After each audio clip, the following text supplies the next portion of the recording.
Dieu, tu es ma force, ma consolation, une lampe devant mes pas. Ta grâce m'appelle à lever les yeux et suivre ton chemin. Tu m'offres chaque jour ton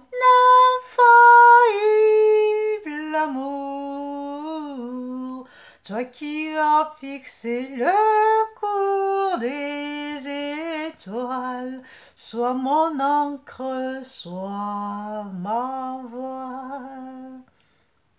Tu étends mes ailes pour toucher les cieux, protégé par ta main. Ta grâce m'appelle à lever les yeux et suivre ton chemin. Tu m'offres chaque jour ton infaillible amour, toi qui as fixé le cours des étoiles, sois mon encre, sois ma voile. Sois mon encre, sois ma voile, yeah. Sois mon encre, sois ma voile. Shalom, peuple de Dieu, shalom bien-aimé, shalom à vous, shalom dans vos familles. Nous sommes à notre rendez-vous hebdomadaire, nous sommes presque à la fin de ce rendez-vous de Vaillant Héros. Nous parlons des qualités de vaillant héros pendant la guerre. Nous y sommes presque. Nous allons bientôt parler de qualités de vaillant héros après la guerre. Parce que à la guerre, il y a un avant, il y a un pendant, il y a un après. Là, nous sommes pendant, nous sommes presque à la fin. Donc aujourd'hui, nous allons parler de la qualité de l'excellence. Je vous remercie infiniment pour votre présence, votre ténacité, vos bravos, vos partages. Merci de partager encore parce que ça pourra faire du bien à quelqu'un. Aujourd'hui, nous allons parler de qualité de l'excellence et nous allons surtout parler d'un vaillant héros qui est peu commun, qui n'est pas du tout comme vous et moi, n'est-ce pas? Donc, c'est un aigle. L'aigle, nous allons parler de la qualité de l'aigle. L'aigle est beaucoup glorifié dans la Bible. On en trouvera dans le livre de Job, on en trouvera dans le livre d'Ésaïe. Et l'aigle, il ressemble un peu toutes les qualités qu'un vaillant héros peut avoir. Cela veut dire des capacités, la résistance, l'endurance, la perception, la ténacité. Voilà, l'aigle, il résiste à tous les coups. L'aigle est très endurant, voilà, il est aussi solitaire. Donc nous allons voir un petit amalgame de ses capacités. Nous n'allons pas tout voir parce que le temps qui nous est imparti est assez court. Donc je vais essayer de vous dire rapidement ce que l'aigle peut nous apporter à nous les humains.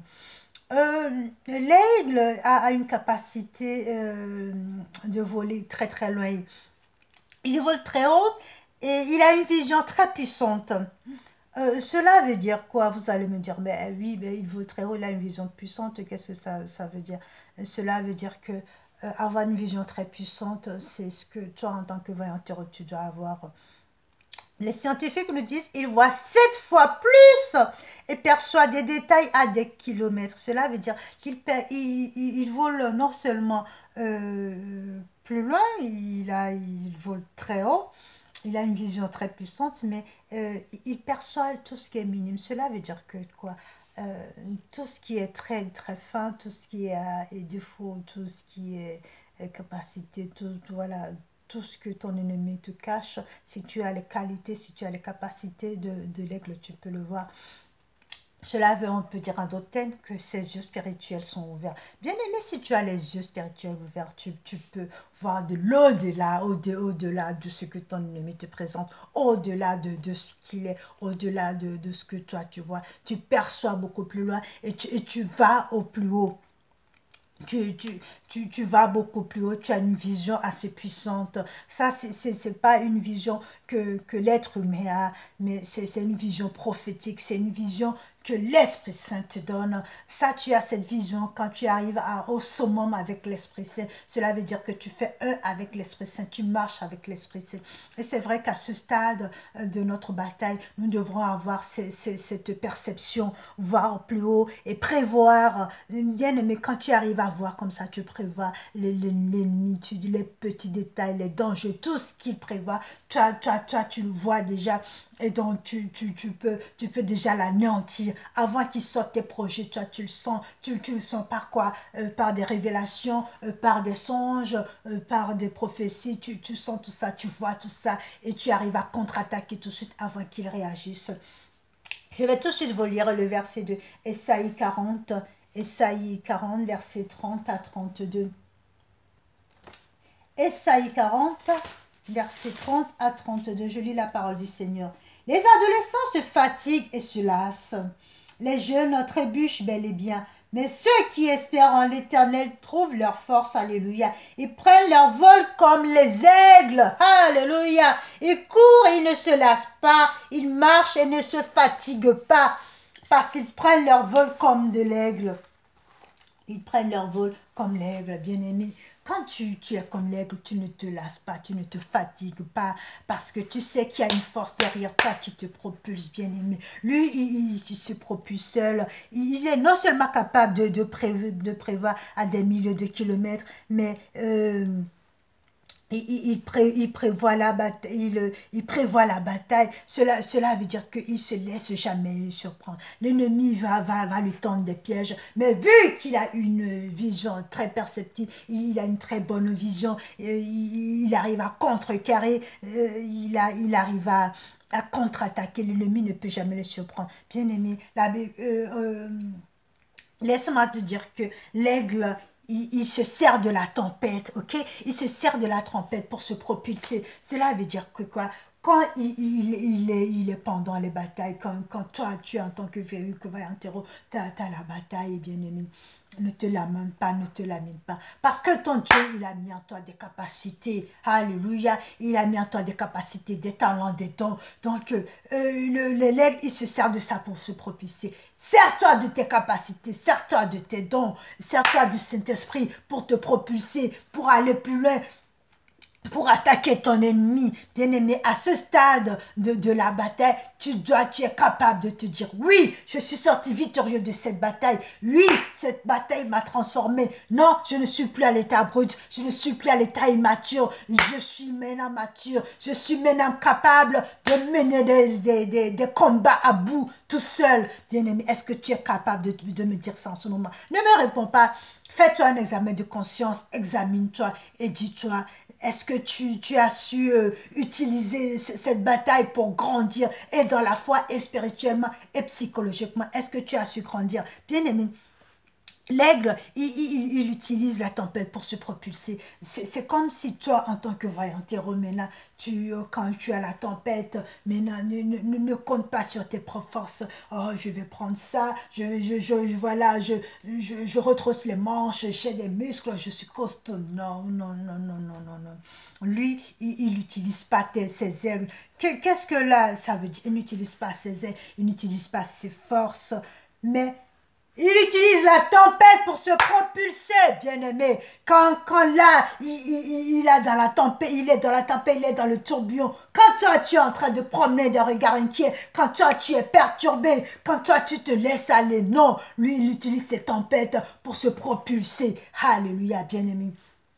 que tes combats te donnent la victoire, que tes combats te font voir les merveilles du Seigneur, que tes combats te rapprochent au Saint-Esprit, parce que toi, c'est l'Esprit Saint qui te propulse. Parce que en ce moment où je te parle, lui, il a le vent, il a la tempête qui le propulse, mais toi, est-ce que tu es capable, est-ce que tu te rends compte de ce que tu as? Tu as le Père, tu as le Fils, tu as le Saint-Esprit. Alléluia. Toi, tu as le Père, le Fils et le Saint-Esprit. C'est ça qui te propulse et c'est ça qui te donne la force. C'est ça qui te donne les moyens pour abattre ton ennemi. Si tu n'es pas conscient de ça, alors tu n'as encore rien remporté. Tu n'es encore pas dans la bataille. Tu n'es encore pas pendant la bataille. Alors, je t'invite à sortir de ce groupe et à revoir tous les groupes avant des qualités avant la bataille. Là, tu es en train de te préparer. Ok?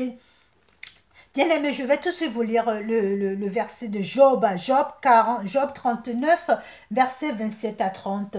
Je vous lis la parole du Seigneur. Est-ce par ton ordre que l'aigle s'élève et qu'il place son nid sur les hauteurs? C'est dans les rochers qu'il demeure et passe la nuit, sur une dent de rocher comme une forteresse.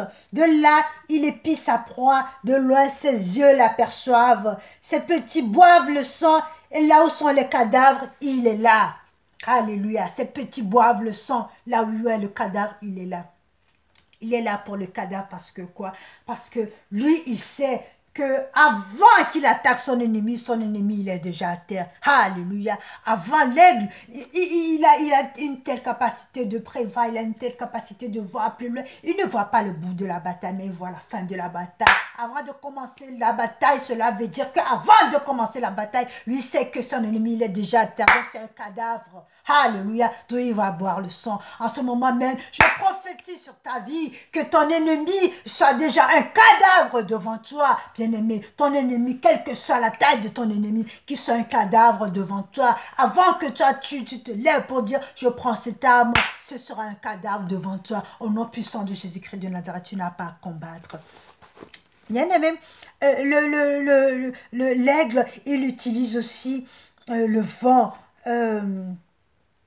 Il utilise le vent pour avancer. Non seulement la tempête, mais il utilise le vent pour avancer. Cela veut dire quoi? Cela veut dire, il prend le vent. Toi, tu marches avec le Père, le Fils et le Saint-Esprit. Mais lui, il marche avec le vent. Bien-aimé, l'aigle, c'est aussi un solitaire. Un solitaire, ce n'est pas quelqu'un qui marche seul, mais un solitaire, c'est quelqu'un qui fait un.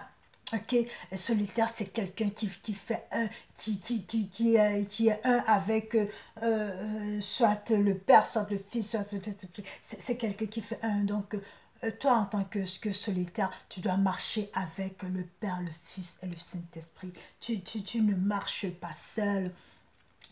Bien sûr, cela ne veut pas dire que tu n'as pas d'amis, tu as des alliés, mais en marchant avec le Père, c'est le Père qui te dit, prends ci comme allié, prends ça comme allié, prends ça comme allié. Cela veut dire que tu ne peux pas faire n'importe quoi, tu ne dois pas toi faire n'importe quoi. Il se laisse guider par le vent, cela veut dire, voilà, c'est le Saint-Esprit, c'est le Père, c'est lui-même qui le guide pour te dire, voilà, voilà, voilà, voilà. Ce n'est pas, oui, ben, j'ai des forces, je suis gros, je suis fort, non, j'y vais. Non, il n'est pas comme ça. C'est quelqu'un c'est un animal qui est très sage. C'est un animal qui compte sur la force divine. Il sait qu'il y a un être divin qui l'a créé. Il propulse, il puise ces forces de là. Pourquoi toi, en tant qu'être humain, tu sais que ton Dieu t'a créé. Pourquoi tu ne prends pas de la puissance, la force chez ton Dieu et tu vas chercher chez ton ami ou chez ta famille. Eux, ils n'ont rien. C'est Dieu Tout-Puissant qui a quelque chose, bien-aimé.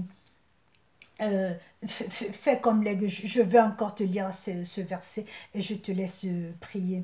Bien-aimé, Job 39, de versets 27 à 30. Est-ce ton ordre que l'aigle s'élève et qu'il place son nid sur les hauteurs? Il place son nid sur les hauteurs. C'est dans les rochers qu'il demeure et passe la nuit. sur une dent de rocher comme une forteresse. De là, il épie sa proie. Avant d'attaquer ta proie, tu dois l'épier, tu dois l'étudier. Sinon, tu n'y arrives pas. De loin, ses yeux l'aperçoivent. Ses petits boivent le sang. Et là où sont les cadavres, il est là. Là où sont les cadavres, il est là. Parce qu'il sait qu'avant qu'il attaque son ennemi, ce sera un cadavre. Ferme les yeux un court instant, nous allons prier. Père de gloire, Père de miséricorde, Père de toute puissance, Père de l'impossible. Nous te remercions infiniment pour cet animal complet que tu as créé, qui est l'aigle. Tu en as créé d'autres, mais tu as permis que la Bible puisse nous aider à étudier cet animal. C'est pour ça, Père, en ce moment même, nous te demandons non pas de lui ressembler, mais de nous donner de te ressembler à toi. Donne-nous ton Esprit Saint afin que nous puissions faire encore mieux que cet animal, parce que lui, c'est un animal. Nous avons plus qu'un animal. Nous sommes à ton image, bien Père éternel. Nous sommes créés à ton image. Cela veut dire que tout ce que nous devrons faire doit te ressembler. Alors donne-nous ne pas ressembler à cet aigle, mais de faire mieux que cet aigle. Nous voyons ici dans ce passage que l'aigle a toutes les capacités qu'un vainqueur doit avoir. Mais tu nous dis aussi dans la Bible qu'en Jésus-Christ, nous sommes plus que vainqueurs. Être plus que vainqueur, Père, c'est encore faire mieux que Jésus-Christ de Nazareth. C'est faire plus que l'excellence. Donne-nous, Père, en ce moment de faire plus que de l'excellence. Donne-nous ton Esprit Saint. Donne-nous d'être unis avec toi, avec le Fils, avec le Saint-Esprit, afin que nos forces puissent décupler quand nous serons en face de l'ennemi. Oui, nous sommes conscients que nous sommes à la fin de la bataille, mais nous sommes conscients que sans toi dans la barque, nous ne sommes pas vainqueurs. Donne-nous cette force, donne-nous cette capacité de déployer nos ailes afin de se propulser loin et de pouvoir remporter cette bataille. Même dans les tempêtes, bien Père éternel, aide-nous à nous propulser de plus en plus loin et de déployer nos ailes partout où nous allons. Gloire, louange, honneur à toi. Amen. L'immensité de ta grandeur me montre que je ne suis rien. Et quand tu façonnais la terre, j'étais déjà près de ton cœur. Tu m'aimais avant que je sois. Et pourtant tu m'as tout donné. La joie, la vie, la liberté sont dans tes parvis, mon sauveur, car toi seul es digne de recevoir louange et gloire pour l'éternité. Toi seul es digne